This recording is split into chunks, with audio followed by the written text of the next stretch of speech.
In the dust-swept hollow of Devil's Rest, where the sun burned truth to ash, every man carried a secret, and every woman paid the price for it. The town lay slumped between two jagged ridges of stone, its streets more dust than road, its air thick with the taste of rust and old blood. It was a place that no map marked, a place men spoke of in the kind of whispers reserved for graveyards and gallows. Founded by outlaws and murderers, Devil's Rest had long forgotten law and decency, clinging to old, ugly customs like a drowning man to driftwood. That morning, the townsfolk gathered in a loose, expectant circle outside the saloon. The sky overhead was a bleached, pitiless white, the kind of heat that pressed down on the shoulders and made sweat cling like oil. Flies buzzed in lazy spirals. Dust coiled up from the dry earth with every boot step. And at the center of it all, a girl with ash-blonde hair stumbled as she was dragged by her wrists, her face streaked with dirt and tears, her thin frame trembling.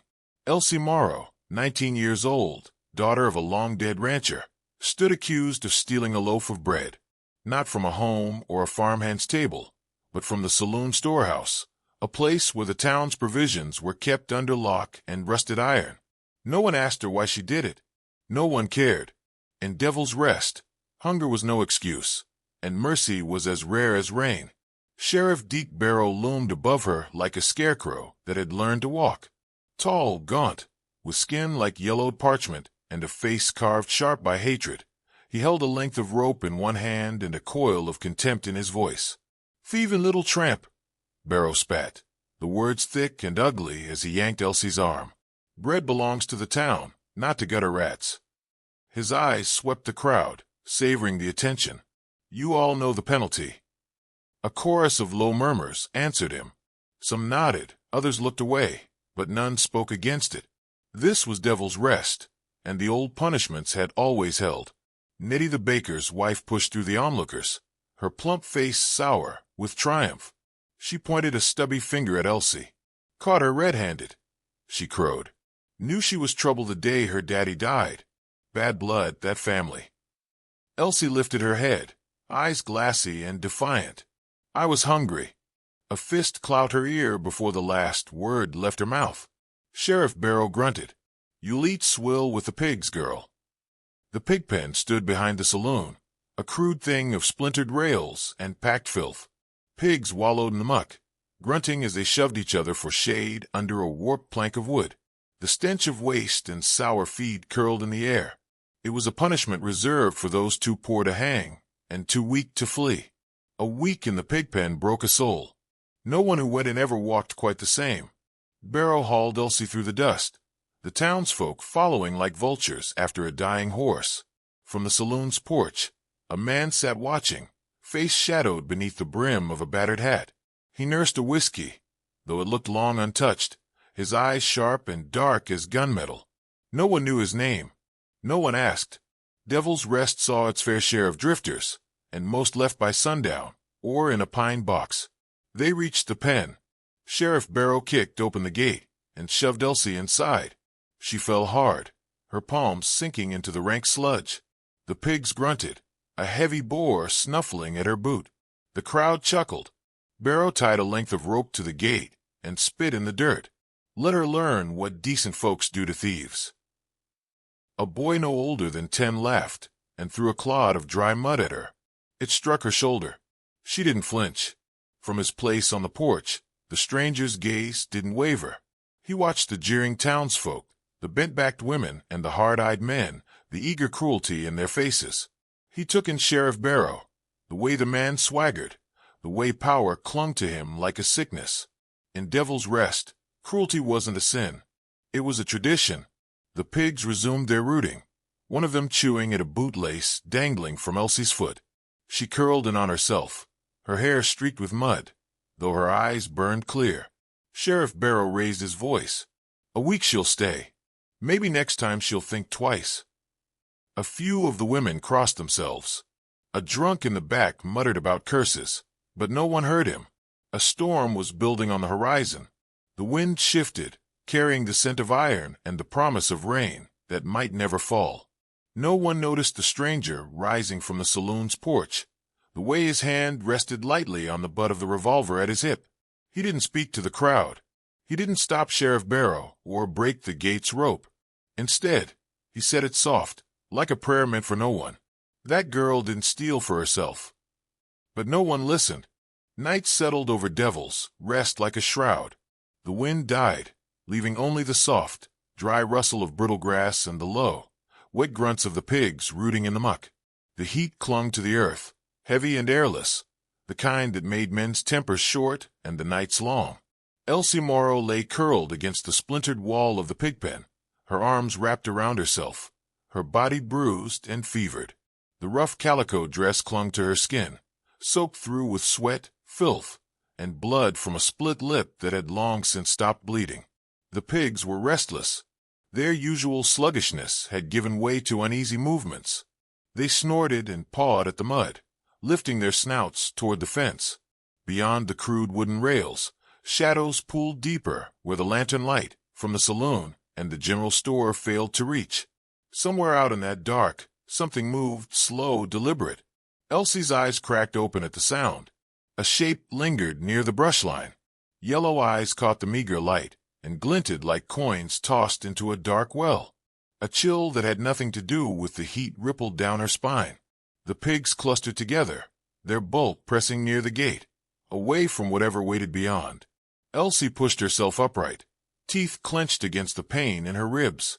She told herself it was a stray dog, a coyote maybe, drawn by the stink of blood and slop.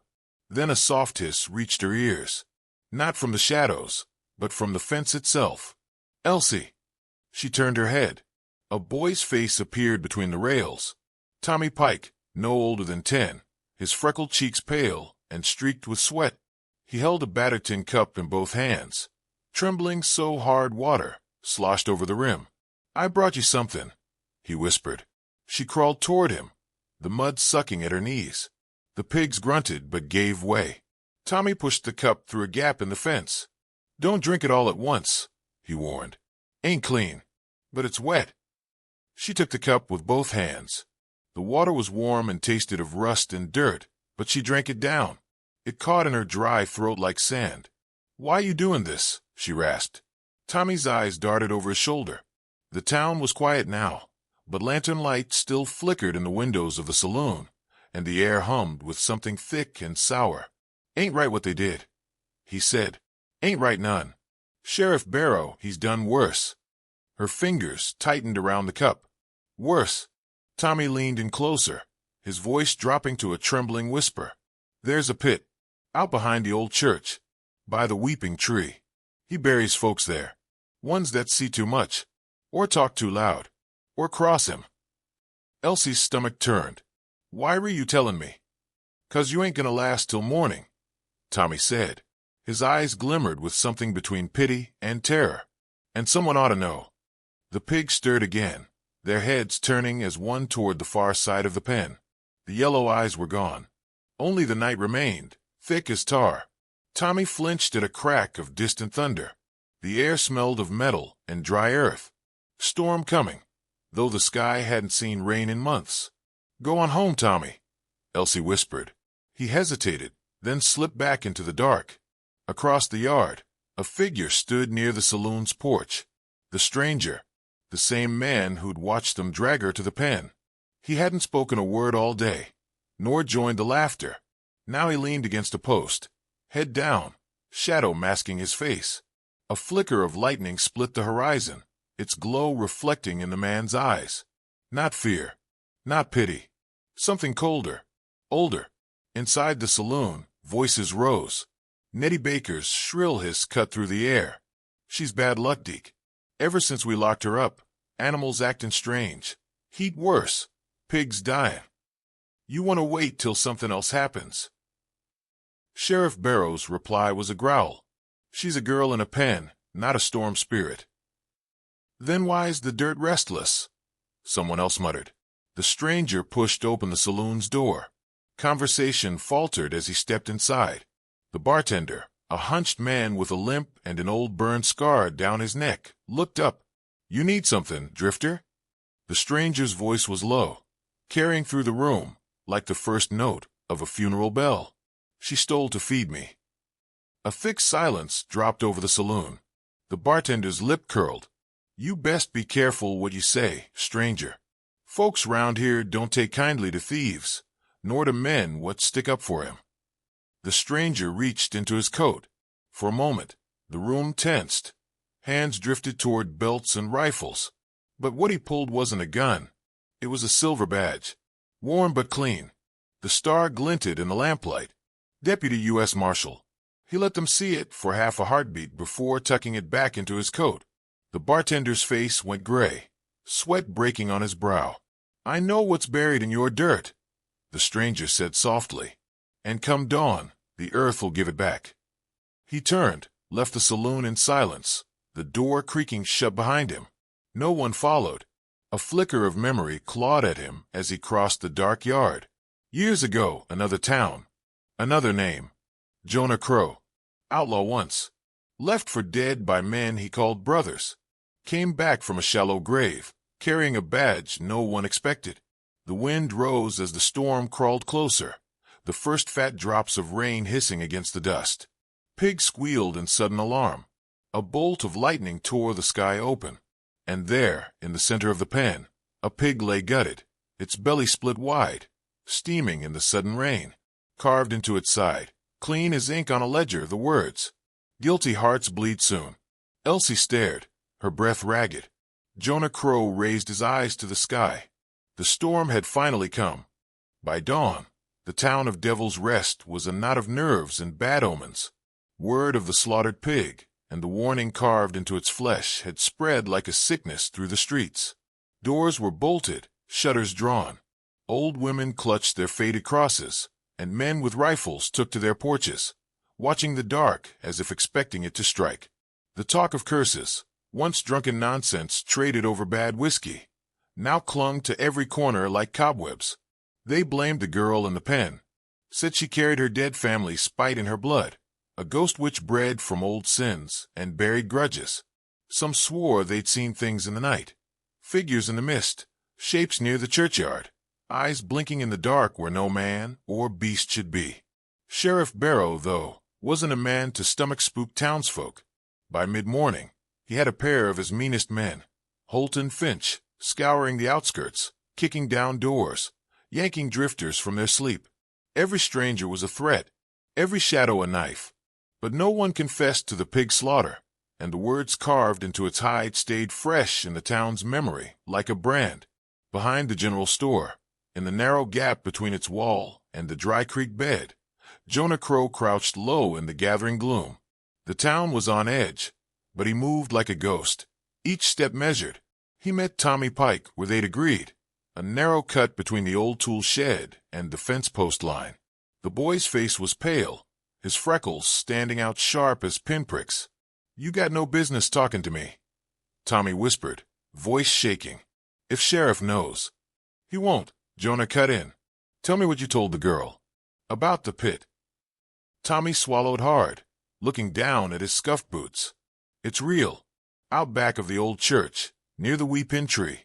Ain't no grave markers, but you can feel it when you step on the dirt, soft, like something still breathing under there." Jonah's jaw tightened. "And her father?" Tommy's eyes darted up. "Mr. Morrow tried to stop him. Told folks Barrow was robbing those travelers, killing 'em for their coin. Said he was going to ride for the marshal. Next day, his house caught fire. Sheriff said it was raiders, but folks knew better. No one spoke it, but we all knew." "And her brother?" The boy hesitated. "They said he died in the fire, but no one saw a body. Could be they took him too. No one lives long crossing Barrow." Jonah felt a bitter heat in his throat. He clapped a hand on the boy's shoulder. "Good. Now listen, Tommy. You keep out of sight. Things are going to turn by dawn." The boy nodded once and slipped away, leaving Jonah alone with his thoughts. The town's sickness ran deeper than bad luck and old grudges. It was blood in the soil, rot in the marrow, and at its heart one man, Sheriff Deke Barrow. That night, the storm broke fully, fat drops of rain hissing against the dust, making the packed dirt run like blood in the streets. Thunder rumbled low as Jonah moved through the dark, a bundle under his arm. No one saw him cross the square. No one dared. The pen reeked of filth and wet hide. Elsie lay curled in the far corner, her skin slick with sweat, lips cracked and muttering things that made no sense. Names, half-formed prayers, curses that sounded like lullabies. Jonah crouched by the fence, cut the rope latch with a careful flick of his knife, and slipped inside. He knelt by her, pressed a damp cloth to her lips, coaxing her to drink. She shuddered at the touch, but didn't pull away. "Easy, girl," he murmured. At the sound of his voice, her eyes cracked open, cloudy and fevered, but a flicker of recognition sparked. I know you," she rasped. "You ought to." He smiled grimly. "We used to race wild horses down by Bitter Flats when we were knee-high." "Jonah," he nodded. "I've come back, Elsie." Tears gathered in the corners of her eyes, cutting clean lines through the grime. "I thought you were dead," she whispered. They said Caleb was gone, and you too." Jonah swallowed the knot in his throat. "Caleb, I don't know about. But me, I went under a different name for a while. Left Devil's Rest behind. Took a badge. But I knew I'd come back. Couldn't let Barrow get away with what he'd done." He pulled a scrap of jerky and a canteen from his coat, pressing them into her trembling hands. "Eat what you can. You'll need strength." "For what?" she asked weakly. Jonah's voice hardened. "By dawn, we put Barrow in the dirt. With the others he buried." And then he told her how years ago Barrow and his men had ambushed a wagon train passing through. Families, travelers, a preacher and his wife, murdered for gold and gear. 50 souls or more. The townsfolk kept silent, bought with coins still red with blood. Elsie's father had threatened to tell, and Barrow burned his house with him inside. They made it look like an accident. No lawman ever came close to learning the truth. "Body still there," Jonah said, his face shadowed by the storm. "Out by the old church. Tommy says the ground breathes some nights. They say the earth don't forget." Elsie shuddered. Jonah rose. "I'll be waiting come sunrise. Gonna drag Barrow to that pit and see if the earth's still hungry." Thunder cracked overhead, close now, rattling the boards. Before he slipped back into the dark, Elsie's voice caught him. "Jonah, you find Caleb?" He hesitated. "Not yet." Then he was gone. The hours crawled. The storm swelled, black clouds boiling. The sky above Devil's Rest bled crimson as the first fingers of dawn stretched thin and jagged over the horizon. It wasn't the color of any natural sunrise, but thick, sickly red, painting the land in a hue like fresh blood on pale skin. And out behind the church, where the weeping tree stood with its twisted branches, the pit yawned open. The rains had softened the earth. Loose soil slumped inward, exposing old, pale bones and tatters of cloth. Something shifted in that hollowed place. Not a man, not a beast, but something. The sins of Devil's Rest were no longer content to sleep. By the time the sun threatened the horizon, the storm had boiled itself into a suffocating, bruised sky. The rain had stopped, but the air hung thick, heavy as wet wool, tasting of metal and old rot. In Devil's Rest, no one slept. Doors stayed barred, curtains drawn, and every creak of wood or scuff of wind sent a ripple of fear through every brittle heart. When the sun's first, pale light crept across the mud-packed street, it revealed a sight that made even the hardest men stagger. Another pig, this one the town's prize boar, lay sprawled in the muck near the saloon steps, its throat torn wide, belly split open. Carved into the exposed flesh, in ragged, unmistakable letters, was a single word: confess.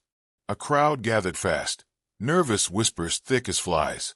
No one dared touch the carcass. The storm had rattled their courage, and the warnings in blood had done the rest. Sheriff Barrow arrived on horseback, face twisted with fury, rifle slung over his back.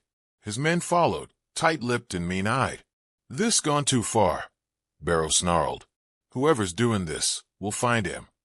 But even his voice, usually sharp enough to cut glass, cracked around the edges. He could feel it too, the weight of old things clawing their way up through the soil. Jonah Crow stood by the hitching post, his coat dark with rain, eyes shadowed beneath the brim of his hat. The people of Devil's Rest glanced at him like they would a loaded gun left cocked on a table. A man they tolerated. A stranger who'd watched too much. It was Jonah who spoke first. "I know who's behind this." The crowd froze. Barrow wheeled his horse around, jaw clenched. "You got a death wish, stranger?" "I ain't no stranger," Jonah said, stepping forward. Rain-slick boots leaving prints in the mud. "Name's Jonah Crow. Deputy U.S. Marshal, badge and all." He pulled the tarnished star from his coat, holding it high. It caught the weak light, and a murmur rose from the onlookers. Even Barrow's men shifted uneasily. "And I got a warrant here," Jonah added, pulling a crumpled, yellowed wanted poster from his pocket, "for a man name of Ezekiel Carter. But folk here'd know him by a different name." He let the crowd see the poster, a crude sketch, but unmistakable. Sheriff Deke Barrow's face stared back from the paper, though the name scrawled beneath it read Ezekiel Carter. "Murderer. Butcher of Red Gap, Missouri. Wanted dead or alive. You lying sack of filth." Barrow roared, spurring his horse forward. "He's a drifter, a killer on the run. Came here sniffing for gold, stirring up ghosts. He's the one cutting up the pigs." Jonah didn't flinch. "I ain't your ghost, Carter. I'm your reckoning." The crowd churned, faces pale, old sin stirring in every guilty heart. Nettie the baker's wife pushed through, her face gray. "It's true," she croaked. "You made me lie. Made me say Elsie stole from me. Said if I didn't, he put my boy in the pit too." Murmurs turned to curses. Eyes that had followed Barrow for years, cowed and hollow, now stared with raw, festering hatred. Barrow's face twitched, his hand darting for his revolver. Jonah's Colt cleared leather in the same breath. The saloon doors banged open, Barrow's men spilling out, guns in hand. The air snapped tight as a whip. Every man and woman in Devil's Rest frozen between two choices. Jonah's voice was like a hammer on iron. "How many of you knew? How many took his coin after Red Gap? After the wagon train massacre by the Weeping Tree? You think the earth forgets?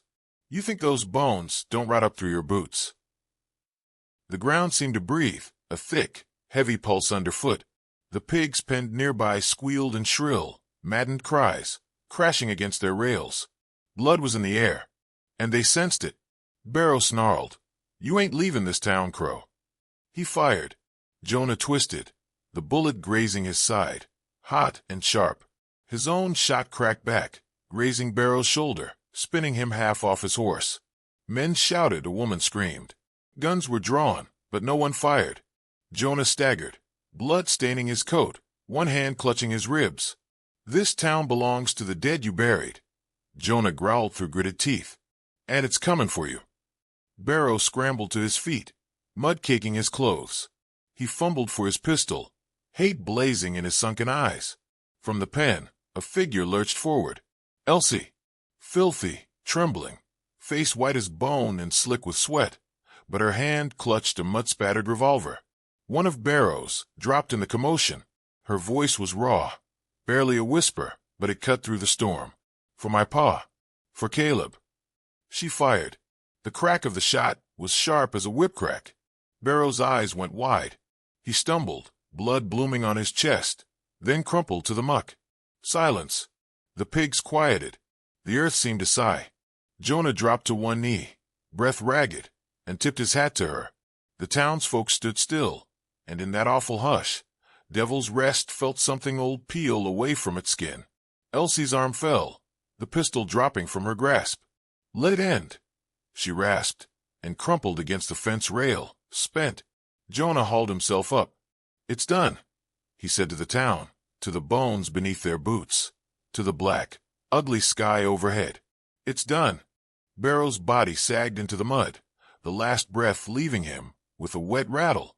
Blood seeped from a hole in his chest, mixing with the muck beneath him. The pistol slipped from his fingers, half buried in the filth. For a long, frozen moment, no one moved. The pigs, sensing something final in the air, gave a low, uneasy grunt and backed away from the still form. The storm clouds lingered overhead, but the wind had died, leaving only the faint crackle of distant thunder. Jonah Crow straightened, blood seeping from the wound at his side, his face pale and drawn.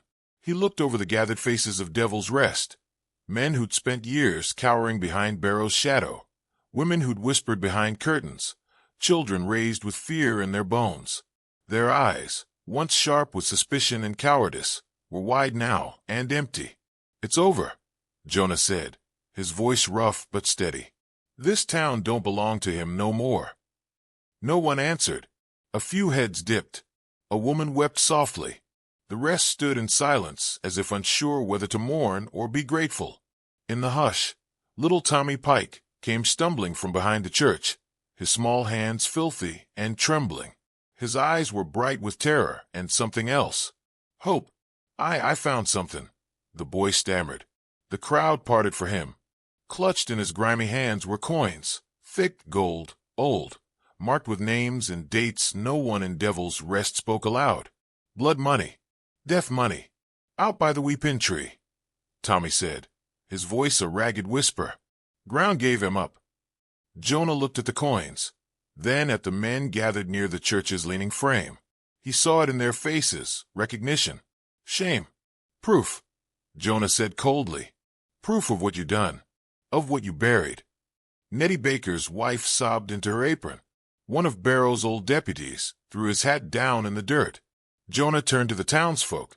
"You got a choice now. Bury this poison deep, pretend it didn't happen, let the bones sleep another year. Or burn it clean. Start over. Up to you." The crowd murmured. It wasn't a rebellion. Not yet. But it was no longer silence. Jonah lifted his gaze to the crooked church, its windows dark and empty like a skull's hollow eyes. The pit behind it gaped, still open, the soil slick and soft with rain and the churn of old bones. No one needed to see what lay inside. They already knew. He pulled a bottle of lamp oil from his coat and tossed it onto the church's warped steps. "Someone bring me a match." It was Tommy, voice trembling, who stepped forward with a bit of flame flickering on a splinter of wood. Jonah took it, gave the boy a nod, and sent the flame tumbling into the pool of oil. Fire caught fast. Hungry, eager. Flames climbed the church walls like eager tongues, licking through the dry wood, devouring the rafters. The old cross atop the steeple blackened and split, falling into the blaze. Smoke curled into the sky, thick and acrid, carrying years of secrets with it. The townsfolk watched, faces lit by the fire's glow, the ghosts of their own sins dancing in the flicker. Jonah made his way to the pig pen. Elsie sat against the fence, pale as bone, her face streaked with sweat and dirt. She'd pulled herself upright, though her limbs still trembled with exhaustion. Her eyes met his, no fear in them now, no doubt. "You done what you came for," she rasped. He crouched by her, placing a hand gently on her shoulder. "Town's yours now, if you want it, or I can take you away from this place." She shook her head. "Ain't leaving. This was my father's land. My family's blood in this dirt. Someone's got to scrape the rot out of it." He gave her a tired smile. "You got guts, girl." "Name's Elsie Morrow," she said quietly. "Don't forget it." "I won't." He stood, wincing against the pain in his side. The sun had begun its slow rise, dull red as it cut through the storm clouds, painting Devil's Rest in a cruel light. Fire still licked at the church ruins. Smoke hung thick over the weeping tree. Jonah mounted his horse, a rangy chestnut with a scar across its muzzle, and turned toward the open plain. The road out of Devil's Rest stretched long and empty, and he rode slow, as though in no hurry to leave the ghosts behind. The townsfolk didn't follow. They watched him go in silence. When he reached the ridge overlooking the town, Jonah Crow paused. He drew the tarnished badge from his coat and let it fall into the dust behind him.